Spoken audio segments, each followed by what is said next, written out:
Hello, I'm Andrew Palmley. I'm the organist of St James Garlickhythe, and I also am the alderman for the ward. I've been associated with this parish and this ward for the best part of 30 years. When the previous rector decided that he thought it was a good idea to have some bells, it fell to me to raise the money for the bells. No mean task in times of recession, but in fact this turned out to be one of the easiest fundraising jobs I've ever undertaken, because we decided we were going to launch our bell appeal to coincide with the Diamond Jubilee of Her Majesty the Queen. The net result being that each of our wonderful 8 bells bears the royal crest, and people were very, very keen indeed to be associated with these royal bells.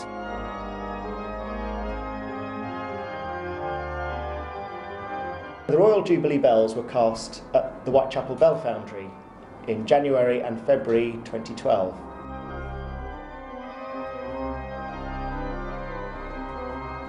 To cast a bell, you have to make a mould. The people at the foundry start off by making the inside of a mould, which is laced with brick, and then it's covered in a material called loam, which is a combination of clay, sand, goat hair, and, of all things, horse manure. But it's a great material because when it hardens, it's hard enough for you to pour molten bronze on it without affecting it.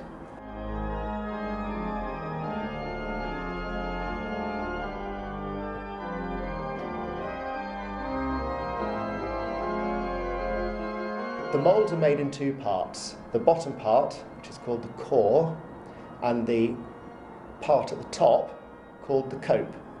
And when you put core and cope together, they lock together, and the gap between the two is actually the gap which is the bell. That happened on a Friday.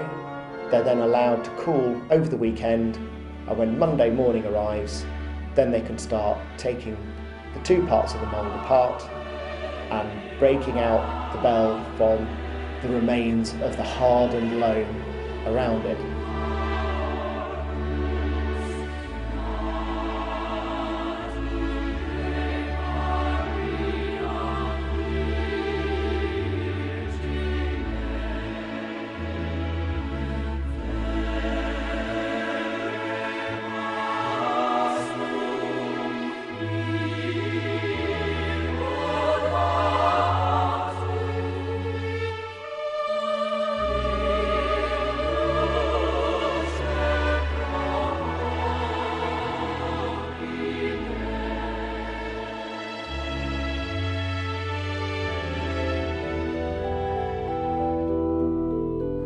Before we could complete putting the bells in the tower, actually there was already a tenant up here. I say a tenant. In 1855, a very well preserved mummy was discovered under the floor of the church, and it's been stored in the church ever since then. Nobody knows who it is, but it's certainly a gentleman. He would appear to be in his mid-40s in age, remarkably well preserved. Nobody knows anything about him. His ear was pierced. He was therefore probably a sailor. He probably worked on the Garlickhythe, and there's reason to believe he may well have been Italian. But other than that, we know nothing about this person. For the best part of the last decade, he's been at rest in a coffin up in what is now the belfry.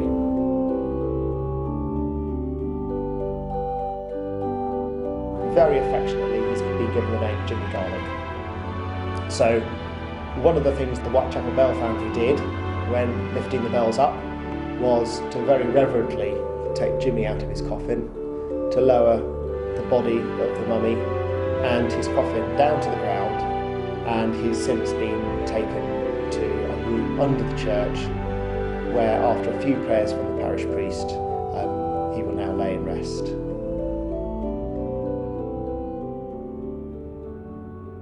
Once the bell is cleaned up, the next thing to do is to tune it. Because a bell actually makes more than one note, there are 5 different notes within a bell that are specifically tuned. And by tuning a bell, what you're doing is you're taking metal out of the inside of the bell. And to do that, they turn it upside down and put it on what is effectively a giant lathe. And depending on where you take the metal out, will affect where the notes will change. And so the tuner, and this is a very specialist task, knows where to take metal out to affect the notes until all 5 notes come into order.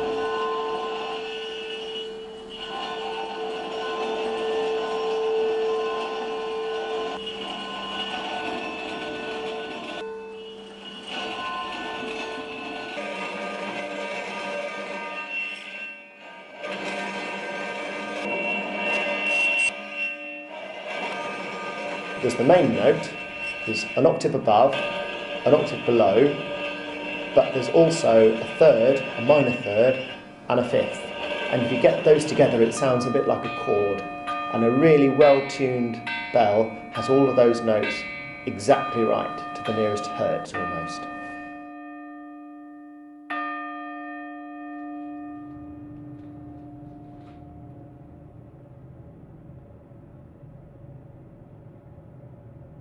When the bell has been tuned, the top of the bell is drilled with a hole, and then that means they can put the headstock on. That's basically the yoke, the bit that holds the bell together, onto the bearings and the gudgeons where it can sit on the frame. My name is David Robson. I work for JCC Engineering. I'm the project manager on the pageant belfry. It's a big Meccano set basically. It's a 6.8 tonne structure. Once the floor's been fitted and the bells, it goes around about 11 tonnes. There's been a pageant before, I believe about 350 years ago, but this is going to be a first for bells to be rung on the River Thames, which is great, and it's great to be a part of it. Once the bells have been peeled by Dickon and his bell ringers, the bells will be taken off the structure, and the structure will be broken down into pieces again and loaded onto a lorry. It will be then transported to Denton Wharf, Gravesend in Kent, and where it will be reassembled, bells be put back in, flooring back in, and the whole structure will be lifted into the barge.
Hello, I'm Martin Streeter, the production manager for the pageant for the Queen on the Thames.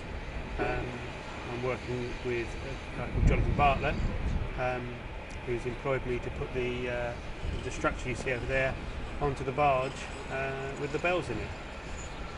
It'll be going down the Thames first for rehearsal on Saturday and then on the 3rd on the day.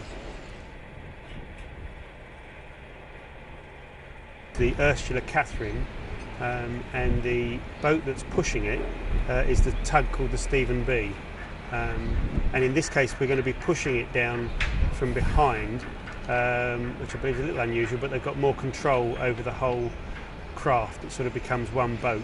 It's not just a tug pulling a barge, and because they weren't controlling it through the bridges and stuff, it's a bit easier to push it than pull it.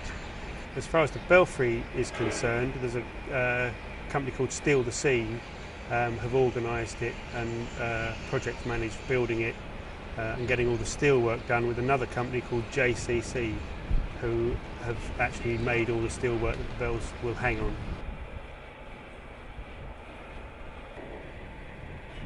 One of my concerns with the barge is ballasting it down. Obviously we've got a height restriction to get under the bridges, and the PLA have given us a height of 5.3 metres that we have to be in to get under the bridges. So what we have to do, the barge is sitting pretty high at the minute, and we've got to put about 140 tonnes of ballast into the barge so that we can get an air draft down to about 2.2. And if all that works out and the height of the belfry works out and the bells, we should be coming in at 5.3, which is exactly right for the going under the bridges. The idea for bells on the barge, and as part of the pageant, came from the pageant master, Adrian Evans.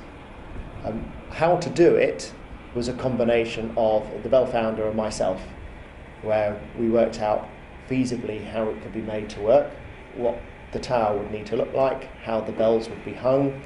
These are large bells. Together they're about 2 or 3 tonnes worth of bell metal swinging around. They're big forces. But we realised it was possible, and the only way to work out whether it was really going to work as effectively as we thought it might was to do it.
Of the Jubilee, they're just starting. It's going to get very loud. And I'm going to give it a try.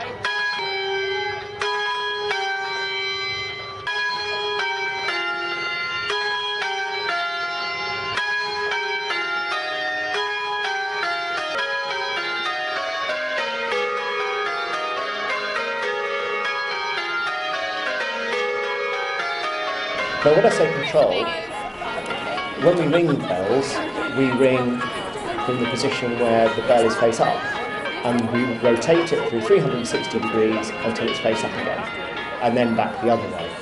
And what we have to do as ringers is to control the point where it pauses, and that's where we have to put it at the balance.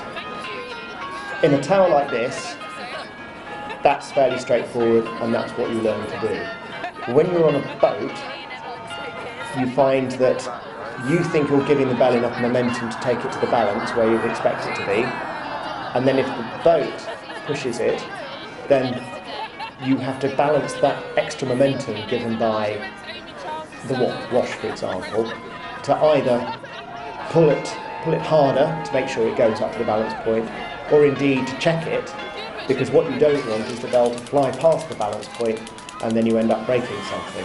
So each time we had to keep our ropes very taut, just so that we could feel where that balance point was and counteract the rest of the movement of the boat. On the boat, the bells didn't sound as loud as they did in the warehouse, because we didn't have walls around the bells reflecting all the sound. So we were able to shout at each other and shout instructions more effectively, which was very handy. My original plan was to actually call everything by using a whistle. But in the end I didn't need to use a whistle, because by shouting loudly enough I was able to make myself heard. On the day of the pageant it rained, A bit disappointing. It wasn't too bad. It was a light rain to start with, and then when we went past Tower Bridge, it absolutely pelted down. But we rang the bells for the pageant. We rang a quarter peal. We started at the Albert Bridge, and we carried on ringing all the way down to Greenwich.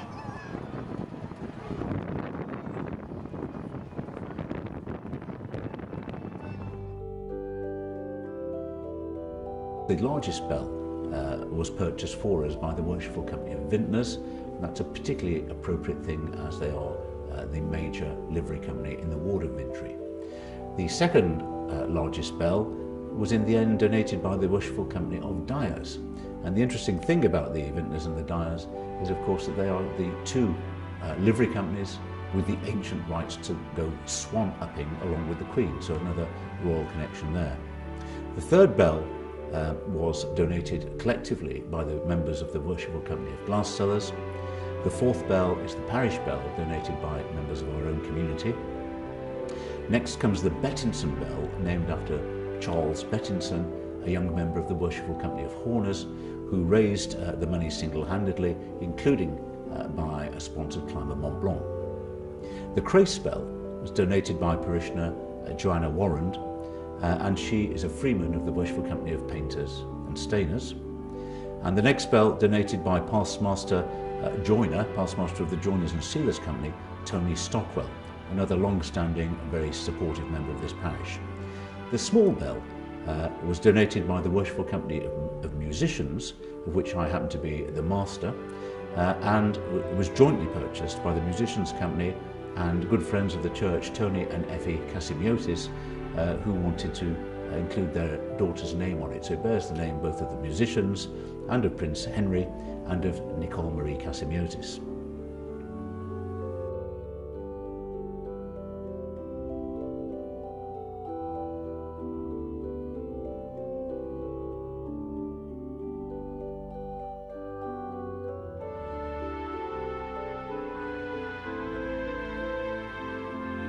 When the former Bishop of Chelmsford dedicated the bells, he described them as the most heard and most seen bells in the history of the universe. And no doubt he's right, because not only were these bells first seen on the river pageant on the 3rd of June, in the Herald Barge before the Queen's Diamond Jubilee Pageant, but of course they were watched by countless millions of viewers on television screens across the globe. Now let me tell you a little bit about St James Garlickhythe. This is one of the Wren churches which was built after the Great Fire of London.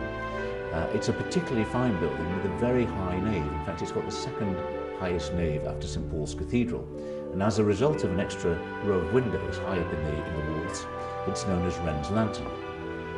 It contains a number of interesting features. We have, for example, the pulpit and choir stalls from St Michael's Queenhithe, the pulpit bearing a wig peg. We have the Geddes painting of the Ascension.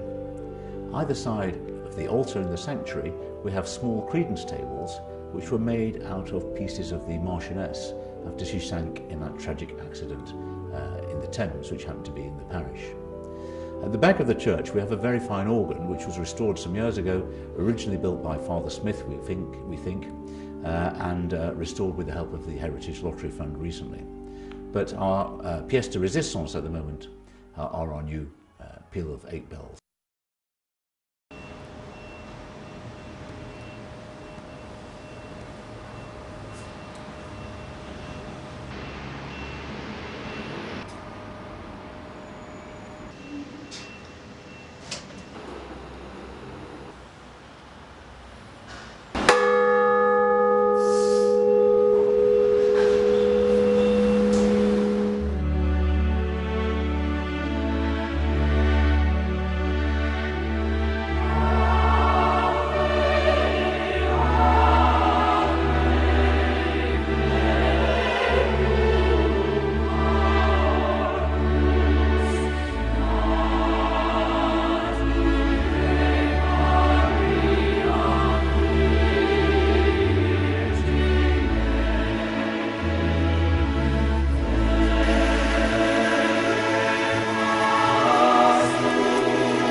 Okay.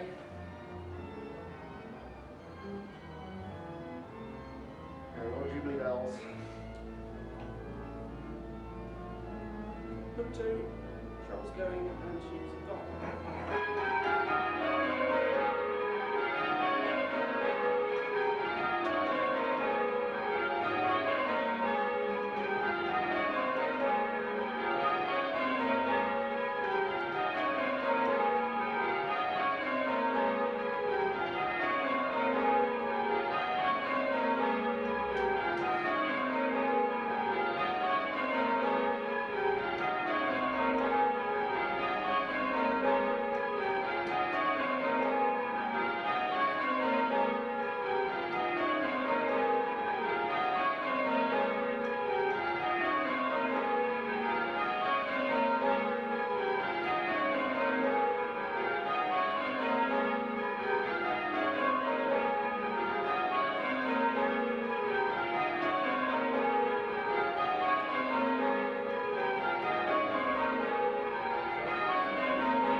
I'd particularly like to thank the many members of the congregation of St James Garlickhythe who each individually wished to be associated with the project and gave considerable sums of money, which will be commemorated in a series of brass plaques.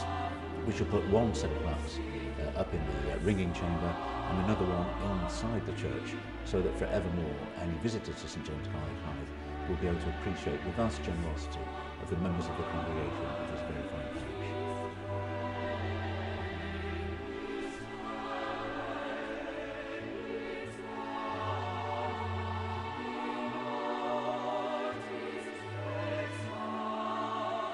And the thing about bells, you know, is that they're not just around for 50 years or 100 years.